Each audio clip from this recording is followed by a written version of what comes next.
എന്തായി? പുതിയ assistant കമ്മീഷണറാ, complaint എഴുതി കൊടുക്കാൻ പറഞ്ഞു.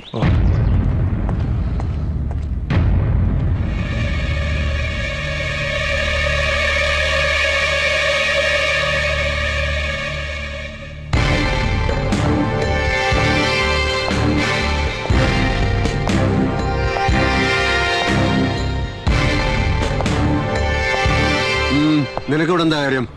സർ, എന്റെ കൂടെ വന്നതാണ്. ഇവന്റെ ഒക്കെ പ്രൊട്ടക്ഷൻ പോരാഞ്ഞിട്ടാണോ മാഡം ഇങ്ങോട്ട് എഴുന്നള്ളിയത്? സർ, ഇയാളുടെ ബാക്ക്ഗ്രൗണ്ട് അറിയോ? എന്റെ ബാക്ക്ഗ്രൗണ്ട് പഠിക്കാനല്ല, ഇവരുടെ ബാക്ക്ഗ്രൗണ്ട് പറയാനാ വന്നത്. നിയമത്തിന്റെ വഴിക്ക് സാറ് പോവാൻ തയ്യാറല്ലെങ്കിൽ ഇവരുടെ കുടുംബത്തിനുള്ള പ്രൊട്ടക്ഷൻ ഞാൻ കൊടുക്കും. വേണ്ട, ഇത് സ്ഥലം വേറെയാ.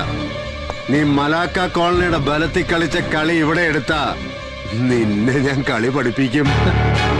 ആദ്യം നല്ലൊരു പച്ചിരുമ്പ് കൊണ്ട് നട്ടല് പണിതിട്ട് വാ, അപ്പ കളിക്കാൻ നമുക്കൊരു പുലിക്കളി.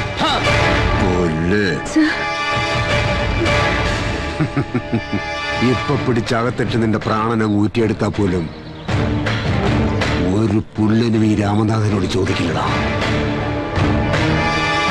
അടങ്ങി ഒതുങ്ങി ജീവിച്ച നിനക്ക് കൊള്ളാം. മലാക്ക കോളനി വന്ന് ആ പഴയ CI രാമനാഥനല്ല, ഈ സിറ്റി ഭരിക്കുന്ന അസിസ്റ്റന്റ് കമ്മീഷണർ രാമനാഥനാ പറയുന്നത്. കരുതിയിരുന്നോ നീ?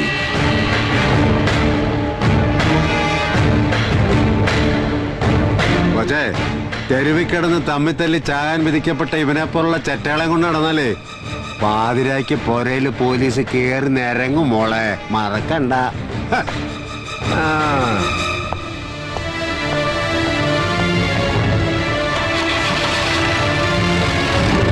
രവിശങ്കറിനെതിരെ അവള് പരാതി കൊടുക്കാൻ ഇറങ്ങിയതിന്റെ പിന്നിലെ അവനാ ആ കള്ളറാസ്കല് ശരവണൻ.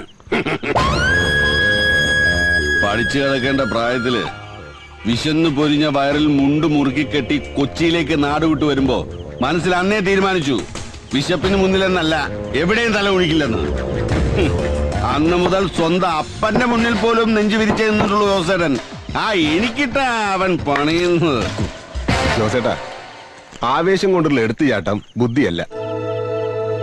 മല്ലിക പരാതി തരാൻ വന്നപ്പോ നമ്മുടെ സ്വാധീനം വെച്ച് കേസ് രജിസ്റ്റർ ചെയ്യാതെ വിട്ടത് അത്ര നിസ്സാരമായി കാണണ്ട. അവരെങ്ങാനും വല്ല പീഡനെന്നും പറഞ്ഞ് വനിതാ സെല്ലി പോയാ സംഗതി ആകെ കുളമാകും. മാർഗമല്ല, ലക്ഷ്യമാണ് പ്രധാനം. ശത്രുവിനെ മിത്രമാക്കിയില്ലെങ്കിൽ കാര്യങ്ങൾ നമ്മുടെ കൈവിട്ടു പോകും. എന്നുവെച്ചാ എങ്ങനെയെങ്കിലും ശരവണനെ നമ്മുടെ കൂടെ നിർത്തണം.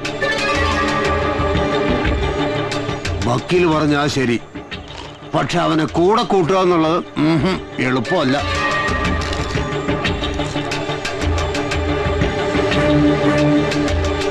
ഒരു കാലത്ത് ആളുകളെ കിടുകിട വിറപ്പിച്ച മൂസാഭായിയാണ് അവന്റെ തലതൊട്ടപ്പൻ.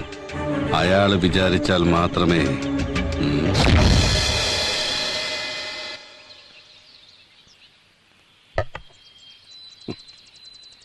ജോസിന് അറിയാലോ നമ്മുടെ അവസ്ഥ.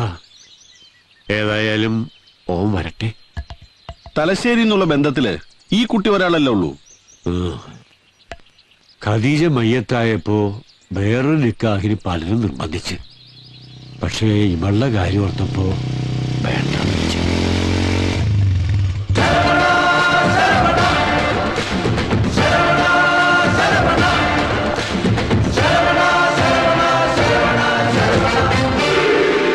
ജോസിനെ നമ്മൾ പരിചയപ്പെടുത്തണ്ടല്ല. നന്നായിട്ടറിയാം. ഞങ്ങൾ ഒരേ കളരിയിൽ ഒരുമിച്ച് കളി തുടങ്ങിയവരാ. ഇടയ്ക്ക് വെച്ച് ഞാനൊന്ന് കളം മാറി കച്ചവടത്തിലേക്ക് തിരിഞ്ഞു. മൂസാഭായി പഴയ പണിയിൽ. അതുകൊണ്ട് ഞാൻ അല്പം മെച്ചപ്പെട്ടു. ഇല്ലെങ്കിൽ മൂസാഭായിയെ പോലെ ഞാനും ഇങ്ങനെയൊക്കെ തന്നെ ആയി പോയേനെ. കർത്താവിന്റെ ഓരോ കളിയേ. നിനക്ക് ചെറുപ്പമാണ്, ബുദ്ധിയും ധൈര്യവും ആരോഗ്യവും ധാരാളമുണ്ട്. നീ ഒന്നും മനസ്സ് വച്ചാൽ എന്നെക്കാൾ ഉയർത്തി നിനക്കെത്താം. മൂസാഭായിയോട് കാര്യങ്ങളൊക്കെ ഞാൻ പറഞ്ഞിട്ടുണ്ട്. ഭായിക്ക് സമ്മതമാണ്. മനസ്സിലായില്ല. കാര്യം അങ്ങ് തുറന്നു പറയാം. ഗോകുലം വീടിന്റെ കാര്യത്തിൽ ഇനി നീ ഇടങ്കോലിടരുത്. പകരം ലാഭത്തിന്റെ ഒരു വിഹിതം നിനക്കും തരാം.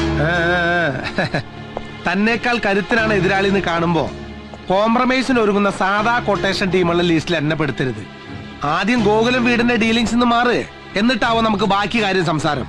എന്റെ മൂസാഭായി നിങ്ങളുടെ മകളുടെ നിക്കാഹിനും ഇനിയുള്ള കാലം സൂചി ജീവിക്കാനുള്ള ചിക്കിലിയാ ഞാൻ തരാമെന്ന് പറഞ്ഞത്. എന്നാ പിന്നെ ജോസേട്ടന് പോവാം.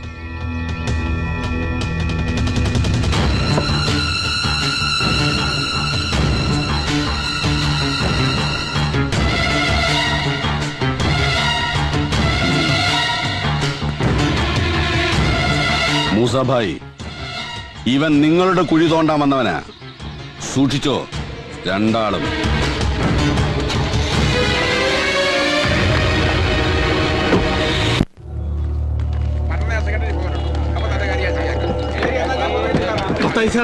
ഇവന്റെ കാര്യം ഞാൻ പറഞ്ഞല്ലോ, ശരിയാക്കാം. ഓക്കെ.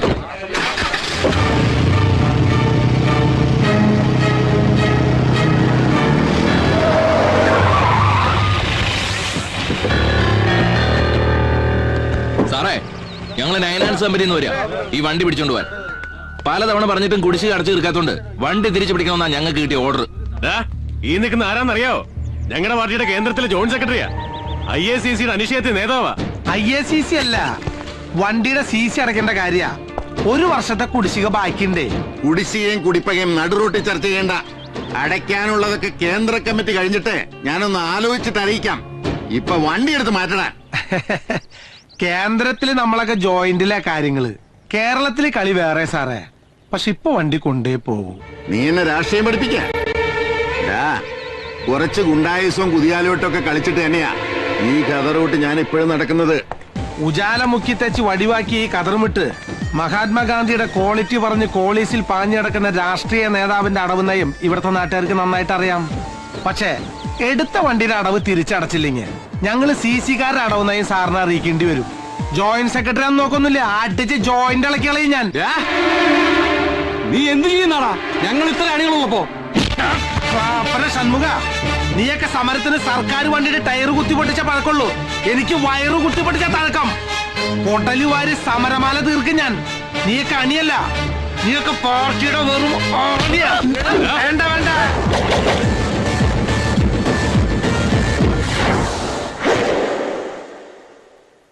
XMLA KK മത്തായുടെ വണ്ടിയുടെ താക്കോൽ.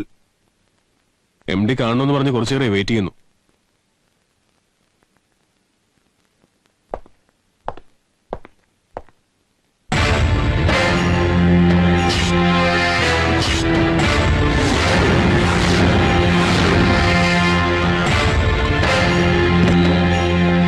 വരണം. ഈ കസ്റ്റഡിയിൽ നീ എന്നെ ഒട്ടും പ്രതീക്ഷിച്ചില്ല അല്ലേ? ആരും പ്രതീക്ഷിക്കാത്തടത്ത് പ്രത്യക്ഷപ്പെടുക, അത് ജോസേട്ടന്റെ സ്റ്റൈലാ. നൈനാൻ ഫൈനാൻസേഴ്സ് ബാധ്യതകളടക്കം ഞാനിങ്ങ് ഏറ്റെടുത്തു. ഒപ്പം നിന്നെയും. അങ്ങനെ ഒരു കരാർ നീ ഒപ്പിട്ടിട്ടുണ്ടേ. ഞാൻ അന്നേ നിന്നോട് പറഞ്ഞില്ലേ, പണത്തെക്കാളും കായികപരത്തെക്കാളും എതിരാളിയെ ജയിക്കാൻ വേണ്ടത് ബുദ്ധിയാ. അസലായി, നന്നായി. പക്ഷെ ഇതുകൊണ്ടൊന്നും എന്റെ ജോസേട്ടൻ ജയിച്ചു എന്ന് വിചാരിക്കണ്ട. എന്റെ വിജയങ്ങളുടെ കണക്ക് ഈ നഗരത്തിലെ മണൽത്തരികൾക്ക് വരെ അറിയാം. ഇതെന്റെ ഘട്ടകമാ. അടങ്ങി ഒതുങ്ങേണ്ട സമയത്ത് ആവേശം കാട്ടിയ അങ്ങ് പരലോകത്ത് ചെല്ലുമ്പോ ഉണ്ടാക്കിയ തന്ത പാഞ്ചിക്ക് പോലും തിരിച്ചറിയാൻ പറ്റാത്ത പോലെയാവും.